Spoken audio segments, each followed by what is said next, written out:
Honourable Annette King. Mr Speaker, I rise to support the Hutt City Council graffiti removal bill put forward by my very good colleague Trevor Mallard.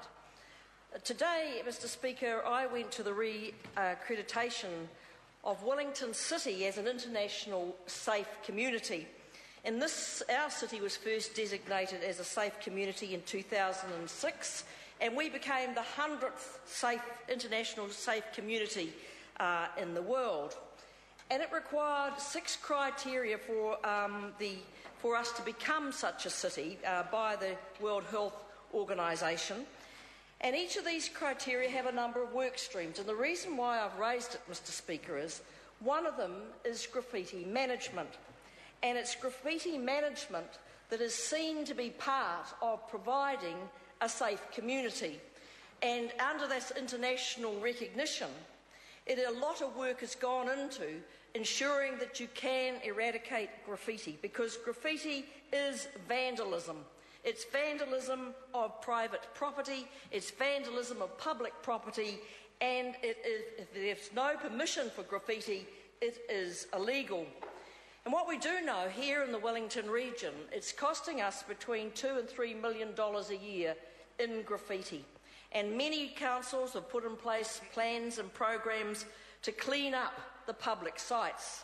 And I took note of what was said by the last speaker about the Hutt Valley, in fact, being able to speed up their clean-up of graffiti from 72 hours to 48 hours, because the clean-up of graffiti is the key to eradicating it, because if you can get rid of it as fast as you can, then the taggers aren't so keen to come back in the same place. They want to be seen. They want their so-called tag to be noticed. But a problem for the Hutt, and one that does exist in other places but is particularly important in the Hutt, is the amount of tagging that takes place on private property. I'm sure there are members of this House who have had their private property tagged. I certainly have. A brand new garage door, not yet painted, with graffiti right across it when you get up in the morning, which means you then have to set about to clean up if you're a responsible person. Some people in private property don't mind so much. And under this bill, a local authority will be able to go in and clean up graffiti off private property where, in fact, it is an eyesore for the public.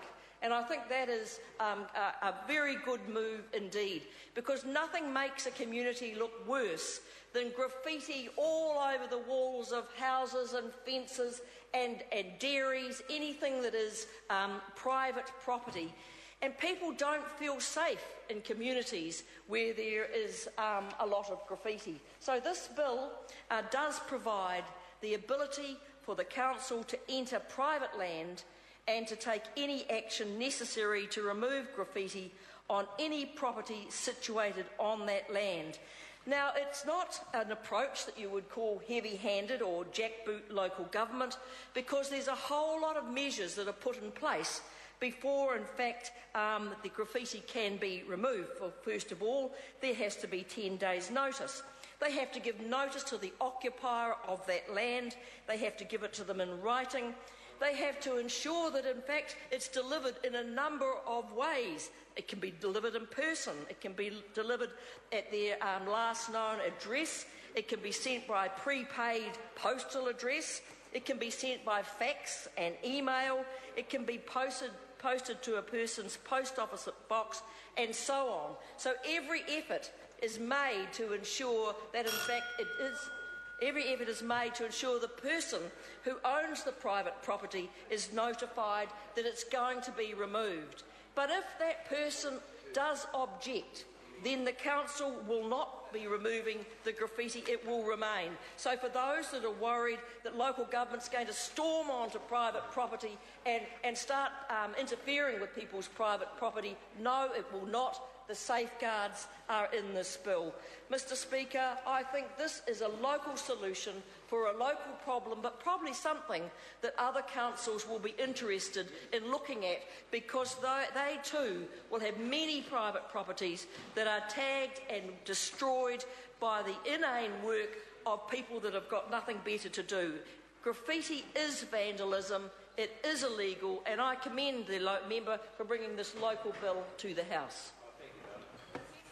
Katrina Shanks. Mr. Speaker, it's my pleasure to take